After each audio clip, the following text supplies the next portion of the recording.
HSC 26 শিক্ষার্থীরা, তুমি যদি 4 মাসে A+ পাইতে চাও তাহলে অবশ্যই তোমার এই বিষয়গুলো মাথায় রেখে প্রিপারেশন নিতে হবে। অনেক শিক্ষার্থী আসো যারা কিনা এখন আসলে ওরকমভাবে সিরিয়াস না, যেমন তেমন দৈনিক একটু না একটু মোড়ামুড়ি করতেছো বইগুলো নিয়ে, কিন্তু তোমার টার্গেট আবার মোটামুটি মনে চায় যে এটা A+ পাই বা A+ মতো রেজাল্ট করি।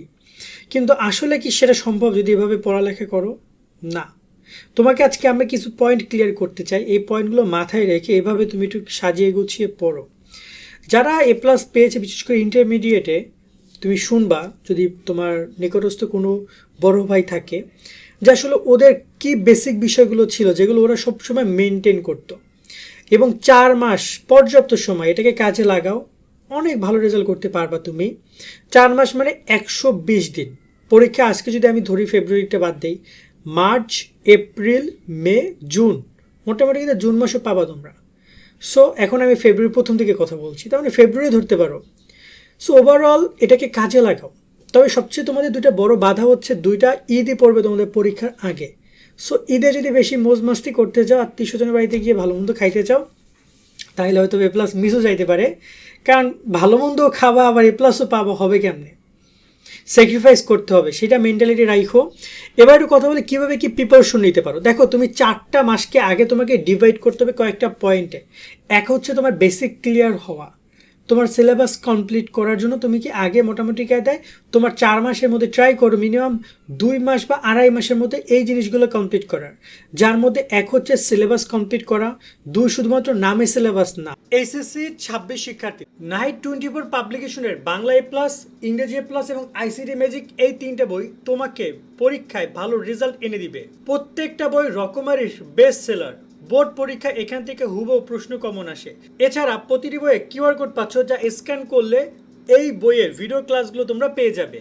বাংলা বইয়ে বাংলা প্রথম পত্র, দ্বিতীয় পত্র, ব্যাকরণ সহ সবকিছু সুন্দরভাবে ব্যাখ্যা এবং পর্যাপ্ত সৃজনশীল এমসিকিউ প্রশ্ন রয়েছে। তো সিন, রাইটিং, গ্রামার সবকিছুর অনুবাদ এবং সুন্দরভাবে লেখার নিয়ম কৌশল সবকিছু রয়েছে। আইসিটি ম্যাজিকে টপিক ভিত্তিক প্রশ্ন, পর্যাপ্ত সৃজনশীল এমসিকিউ রয়েছে। আজকেই তোমরা বইগুলো অর্ডার করতে নাইট 24 পাবলিকেশন অথবা স্ক্রিনে দেওয়া নাম্বার অথবা রকমারির ওয়েবসাইটে যোগাযোগ করো। প্রত্যেকটা অধ্যায়ের বেসিক জানা, বুঝে পড়া, কথাগুলো একটু দেখা, এমসিকিউগুলো দেখা, এভাবে করে করে সবগুলো বই শেষ করার ট্রাই করো। আমি তোমাদেরকে একটা নর্মাল একটা গাণিতিক হিসাব দিই। তুমি যদি প্রত্যেকটা বইয়ের উপরে 5 দিন করে টাইম দাও, তাহলে তোমার বই আছে কয়টা ভাইয়া? মোট তোমার বই আছে বাংলা, ইংরেজি, আইসিটি টোটাল 5টা, আর গ্রুপ সাবজেক্ট আছে তোমার হচ্ছে 8টা। 5 আর 13, সো 13টা বিষয় শেষ করে তোমার যদি 5 দিন করে টাইম দাও, তার মানে প্রায় হয়তো বা মানে 60 দিন এবং 65 দিন বা 70 দিনে তোমার ওভারঅল কমপ্লিট হয়ে যায়। আমি তো সেখানে তোমাকে আড়াই মাস দিতে বলছি, তার মানে প্রায় আমি তোমাকে ধরুন যে 75 দিন দিতে বলছি। 75 দিনে তুমি তোমার বেসিকটা ক্লিয়ার করতে পারবে না? অফকোর্স পারবো, যদি তুমি চাও। এরকম একটা রুটিন বানাও যে আমি আগামী 5 দিনে বাংলা ফার্স্ট কমপ্লিট করবো, আগামী 5 দিনে আমি বাংলা সেকেন্ড কমপ্লিট করবো। ইংরেজি যত বেশি সময় লাগতে পারে, 5 দিনে সম্ভব না। কিন্তু এমন কিছু বিষয় আছে যেগুলো আবার দেখা যায় যে তুমি কমও শেষ করতে পারো। যেমন মানবিকের অনেক স্টুডেন্ট আছে যারা কিনা ইতিহাস, অর্থনীতি তুমি চাইলে প্রথম পত্র 3 দিনেও শেষ করতে পারো, 2 দিনেও শেষ করতে পারো, তাই না? সো তোমার ওই যে সাবজেক্টগুলোতে তোমার বেশি লাগে সেখানে বেশি দাও, যে সাবজেক্টে কম লাগে সেগুলোতে কম নাও, নিয়ে এভাবে একটা টার্গেট করে তুমি কমপ্লিট করে ফেলো আগে তোমার কমপ্লিট সিলেবাস কমপ্লিট করতে গেলে আসে দৈনিক রুটিন। মিনিমাম দৈনিক 6 থেকে 8 ঘন্টা, 10 ঘন্টা, 12 ঘন্টা পর্যন্ত পড়ো। যদি তোমার সিলেবাস অনেক বাকি থাকে তাহলে 12 ঘন্টা পড়ো, যদি সিলেবাস একটু কম বাকি থাকে তাহলে 8 ঘন্টা পড়ো, 10 ঘন্টা পড়ো। মিনিমাম একটা স্টুডেন্টের 10 ঘন্টা রাইট নাও পড়াটা উচিত। 24 ঘন্টার মধ্যে 10 ঘন্টা, আর 14 ঘন্টা নিজের মন মার্জি করে বেড়াচ্ছ, না করছি না। মিনিমাম 10 ঘন্টাকে তুমি নিজের জায়গা থেকে গুছিয়ে রাখো।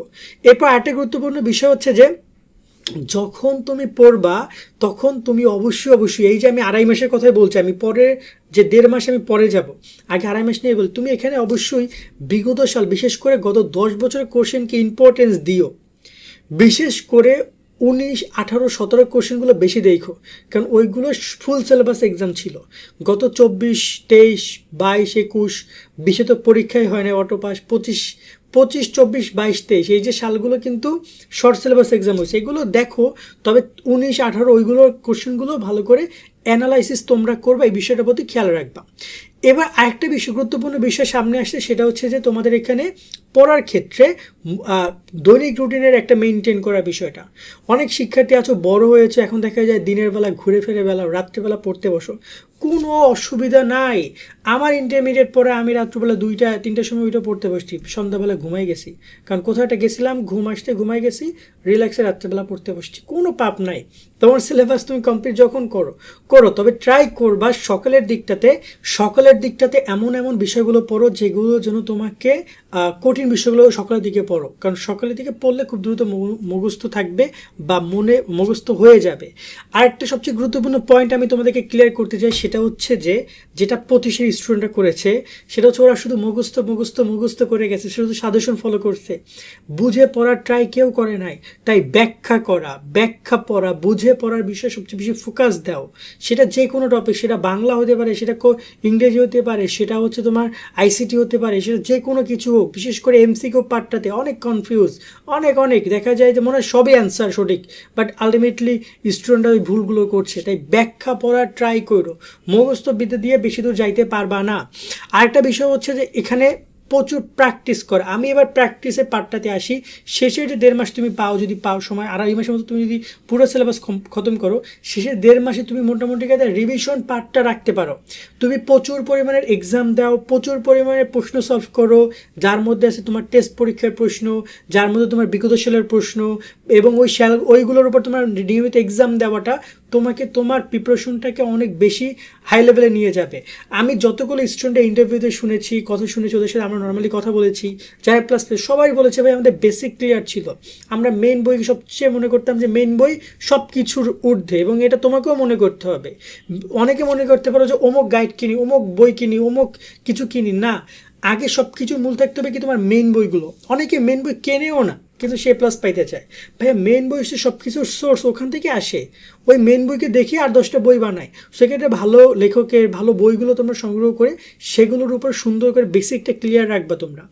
লাস্ট একটা কথা বলবো, এ প্লাস পাওয়ার জন্য, এটা আমরা সামনে আরও কথা বলবো, বাট এখন আমি একটু ক্লিয়ার করে দিতে চাই, সেটা হচ্ছে যে time management, exam time management. তোমার একটা প্রশ্ন সৃজনশীল লেখার জন্য তুমি কত মিনিট সময় পাবা, একটা এমসিকিউর জন্য তুমি কত মিনিট সময় পাবা, সেটা কি তুমি জানো? আমার মনে হয় অনেকে জানো না। তোমরা একটা সৃজনশীল লেখার জন্য নর্মাল স্টুডেন্ট যারা রয়েছে, যাদেরকে 7টা সৃজনশীল লিখতে হবে, তারা একটা সৃজনশীল লেখার জন্য টাইম পাবা মাত্র 20 মিনিট। আর যাদের সায়েন্সের রয়েছে, তোমরা পাবা প্রায় 30-35 মিনিটের মতো টাইম পাবা। সো কীভাবে তুমি একটা সৃজনশীল 20 মিনিটে সলভ করবা? তুমি কখনো বাসায় বসে টানা 20 মিনিট সলভ করেছো? আমার মনে করছো। সেই টাইম ম্যানেজমেন্টের প্রতি খেয়াল রাখো। তুমি বাসায় বসে প্রত্যেক দিন বা প্রত্যেক সপ্তাহে এরকম একটা এক্সাম দাও যে আমি আজকে 40 মিনিটের মধ্যে 2টা সৃজনশীল যে কোনো মূল্যে লিখবো। তোমার দেখবা বাসায় বসে নর্মাল লিখতে যদি একটা লিখতে 40 মিনিট চলে যায়, কিন্তু পরীক্ষায় কি একটা লিখতে 40 মিনিট তোমাকে দিবে তারা? হ্যাঁ দিবে। তোমাকে তো তোমার সময় দিচ্ছে টোটাল 2.5 ঘন্টার মধ্যে তুমি তোমার যে করে হয়তো বা 3টা বা 4টা সৃজনশীল লিখতে পারবা, 20-30 মার্ক অ্যান্সার করতে পারবা না। এই বিষয়গুলোর প্রতি খেয়াল রাখবা। আজকের মতো ভিডিও আমরা এখানে শেষ করছি এই টপিকগুলো দেওয়ার মাধ্যমে। আর সামনে আরও বিষয় নিয়ে আমরা কথা বলবো। কে কোন বিষয় টপিকে ভিডিও চাও কমেন্টে জানিয়ে। সকলে ভালো থাকবা। আল্লাহ হাফেজ।